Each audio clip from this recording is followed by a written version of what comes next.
In front of me is Nubia Z60S Pro, and today I would like to show you how you can apply Apple layout on this device. Begin by opening Play Store and downloading free app called LauncherOS from Launcher Studio. When it's ready, go into Devices Settings and scroll to Hit Apps. Then select Default Apps, tap on Home App and tap on Launcher Pro to apply it. As you can see, after a couple of seconds, my layout was successfully applied. To make some changes, you can go into Launcher app.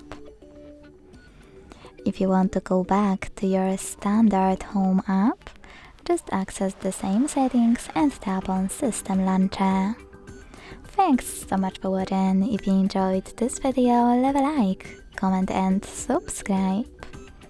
Bye!